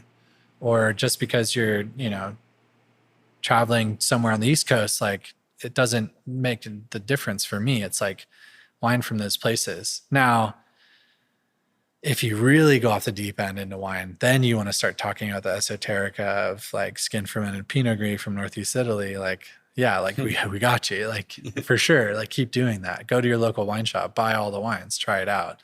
But this like tenet of getting wine in front of people at American restaurants, that's small producers. Like, I'm so big about that. That's why we started our winery. You know, that's where we wanted to sell the wine. You know, so we have some work to do, obviously, when it comes to a lot of things, DTC, getting out there. And we're only 2 people, so it's a lot of work. But, you know, it's 2 ways too. You know, like, I think a lot of people have a lot of work to do when it comes to what they're putting in their body and figuring all that out. Can you tell me about the Rixford book? You guys label. What drew you to that artwork, or is the book something that you guys got passed to you as Alex was working at the Scholium Project at the time, and one of the coolest things about working at Scholium was like you'd walk into the lab and it was like more like a hangout than it was a lab. Okay. Because there wasn't much lab equipment. There was just some stuff, you know, beakers and things like that. Lots of good books. Yeah, okay. Lots of great books. So you walk in, there's this like bookshelf right on the door, and like there's like the greats, you know, so there's like Homer and Nostradamus, but then like also a French Laundry cookbook, or, you know, Le Hall cookbook, or like, you know, Anthony Bourdain's first restaurant, his cookbook. And I just picked up this book that Matt Rorick had put on the shelf, and it was, you know, The Wine Press and the Cellar, written by Emmett Hawkins Rixford. And I didn't really like take a look at it. I like kind of pulled through and I saw some photos of it, and then I don't know what it was, but like Rorick, we were doing something on the crush pad and we had a conversation, and he went back to that book and he was like, you should read this. Like, given what you're interested in and what we've talked about for like, I don't know, like the 2 weeks that I had known him. And he was like, you should read this. And so I did, cover to cover. And it was like How to Make Wine in 1880. Yeah. And so that's what that book is. And I put it down, you know, went back to it a couple of times to reference it as like my sommelier career came through. But we were at Alex's house one time trying to like figure out a label for MDC in 2014. And I was really inspired by the etching labels. Literai has a really great one. You know, like all the old school Bordeaux labels, they have like the facade of the estate that's like perfectly like done out with like a etching. And so this like style of like artwork from the back in the day where you'd etch something, you'd put it on ink, and then you'd put it on a piece of paper. And Alex and I are looking through the book, and we always remember that illustration. It's super rad. Yeah. It's Lady Liberty pouring wine for the California Bear over a barrel. He's got his like glass out. The bottle's like exploding with wine. And it's the barrel is the state seal of California. I didn't know that until we researched it. And it was from the 1880s, like what the state seal was. So there's this like beautiful facade of a ship going on a river and like all this stuff. And then it says Eureka on the barrel, like that old school, you know, Eureka, we found it, like that kind of thing. And then the boxes underneath the illustration say the grape varieties that were like kind of vogue in the time. And this was 1883 when they published the book. So the boxes said Zinfandel, Riesling, Pinot, and Mission. And so Pinot would be like Pinot Gros, so like white grape, like kind of like Chenin Blanc. It's like a cousin of Chenin Blanc. Riesling, obviously, the German immigrants, Italian immigrants brought a bunch of Zinfandel from Puglia, and Mission was the Catholic Church planting mission all throughout the Camino Real in California. And so like this thing, and Alex was just like, dude, we should just make this the label. And so I looked into it, and because the book was published 100 years ago, it didn't have a copyright. And so we were just like, rad, let's do it. And so we explored the idea of doing it somewhere. And like our old label was like kind of rough, like rudimentary. Like I think I did it with like half me and half like help from like a label guy that we found and from a friend. And then eventually we redesigned the label in 2017 with Tim Gatto, and he like really put the like panache on the thing. He custom made the font from the font on the title page, and really kind of put together a package that was great. Helped us with the back label and putting it all together with like this like story about the vineyard and everything. And it was just super great. And that's kind of the history of it. So Maître is like an unapologetically American wine brand with a French name. But it's a name that starts a story. Like you have to talk about what it means or who they are, who we are. And that's the thing, is I wanted to make our winery a brand, like the brand name, something you kind of had to like hand sell to somebody. Okay. Because that was the idea. It was like, you just start a conversation and, seems to work out. Maybe not in the best ways, but yeah. You guys have anything new or exciting, different planned for 2024 harvest coming up? I'd say the newest thing is we're going to make some wine from Evangelo. Oh, yeah. So nice. We're going to make a couple tons of Carignan from the oldest Carignan vineyard in the world, which is pretty rad. Very cool. Yeah, Carignan's Alex great, negotiated that deal on a sales trip to Buffalo, New York, when he was working. Like I guess the same week Chris Cottrell was in town, so they got to talking. Yep. I mean, he just can't say no. Yeah. He says, "You want some Evangelo?" It's like, no, we don't need it. We don't. But I can't say no to it. I mean, that's what it often goes that way, and it just fits right into what what we're into, and so that'll be very fun. With sparkling wine, we've come through having a lot of really, really good low alcohol white wine in house, and so we're always interested in playing around with that. So who knows? We might figure some things out that we can do. Aside from that, we're making Cabernet from 2 new vineyards this year. Okay. So the Gala Mountain Cabernet that we've been making for the past few years, the owners are going to take it over. They may change the name, I don't know, but they're on their journey of like figuring out their vineyard similar to us. And so they made that wine in 2023, and then they're going to make it again this year, and maybe some other stuff. We don't know. We have to talk to them about it, but making Cabernet from 2 different vineyards this year. One is in Sonoma, right next to the Bedrock Vineyard. It's a old school planting from 1970s. Cabernet that's farmed by Dave Rothschild. Awesome dude that we've gotten to know over the past few years. He's been farming several vineyards kind of close to where the Sauvignon Blanc vineyard is, and he makes some really, really, really good farming decisions that we've seen over the past few years, and he's been working some great sites. So we're excited to work with him and make some Cabernet from Sonoma, from a really old vine dry farm vineyard. And then we're making a Cabernet from Napa from the Meadowbrook Vineyard. Okay. Meadowbrook is overseen by Steve Mathias, and he farms it. A friend of ours works for the farming company that does the farming on the property, and so we're really excited to work with him again. And then it's kind of this interesting part of Napa that like it's got some really similar characteristics to Oakville. It's a alluvial plain from more or less runoff from the hillsides that comes down into this like mouth of a river valley. And so this, really unique Dry Creek Valley is where it is. It's in the Oak Knoll AVA at the base of Mount Veeder. And so similar soils to what you'd find in like Yountville, Oakville, Rutherford. Maybe not so much the Rutherford bench. That's a little bit different, but this kind of like Franciscan melange that's kind of brought its way down the hill and deposit itself in this old, kind of really well-drained, gravelly soil. fruit from the vineyard used to go to Opus One in the 90s, which is hilarious. The owner of the vineyard at that time had worked with the Mondavis, and he was a, dear friend of Robert Mondavi. And so they bought some grapes, put it into Opus and the Mondavi Reserve. And then Steve has been farming it for a number of years. He lost the contract for a couple of years in the, late teens, and then got it back.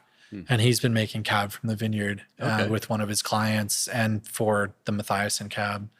And so we had a conversation with him, and we're like, hey, if there's anything available that you think we'd be into, let's take a look at it. So we're going to make a little bit of that this year. So there's 2 separate cabs, kind of unique for us, but we got this like kind of bull by the horns with both vineyards, and we thought, why not? Let's try it out. So those are the 2 new ones right there. There's a world where we might make some, some other stuff, but we're kind of trying to keep it tight given the climate and what's going on in the world right now, and just barely enough to keep the bills paid and everything going. But yeah, it's the difficult part about this whole game is that decisions that we make right now, we will feel the ramifications in 2026. Yeah. Or late 25. Or 27. Because we might make some Chardonnay from the Sierra foothills from Matt Rorick's place up there. We love it. But here we are looking at, we have a bunch of Chardonnay to sell now. So you go like, oh, we don't need to, but I know we should. And it's always this very difficult. You kind of need to be a fortune teller a little bit. Yeah. It seems like a time like this, it's tough where maybe there are more vineyards available this year because of people cutting back, and that's like, well, do you want to be the one that takes all those? But then like maybe they haven't been available in the last 15 years or something. So it's such a gamble, but yeah, so we'll see. But yeah, we got some fun stuff. But I think as a whole, we've really kind of figured out what we want to be doing, and just honing in on those wines is probably like that's the focus. Yeah. But what's the best place for people to get your wines, or what do you have kind of available currently? Well, for sure, the best place to find Maître Déchet is mdc.wine. It's our website. You can always buy wine. We've worked really hard to be able to ship to pretty much every single state in America, which is extremely difficult to do. So that's hands down the best way to find our wines. You can send us an email, to be honest, if you want to try wines that aren't on the website. We might send them to you. In California and in the Bay Area, we've had a really great opportunity to work with so many different places. You can find our wines in San Francisco at Flatiron, a lot of small independent wine shops for that matter. At the East Bay, Bay Grape, Solano Cellars, and Northern Marcus. Yeah, Paul Marcus. Northern California, Napa would be like Compline, also Bay Grape, retail shops. And then on restaurants everywhere, San Francisco, Los Angeles, East Bay, we're on a pretty significant amount of small restaurants. New York, all over the country, the same thing. Like I said, we distribute all over the East Coast, and we've been lucky to export to the UK, Mexico, Japan, Europe. So,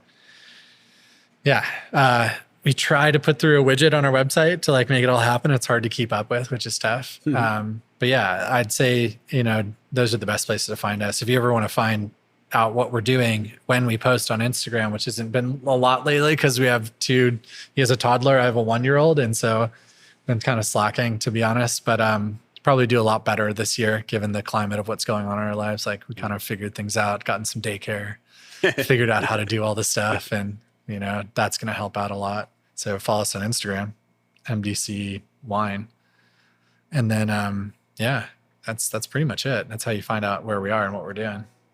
Nice. Yeah. Is there anything you guys want to talk about that we kind of missed or glossed over or forgot? Or I mean, the pandemic put a really big light on a lot of things in our industry.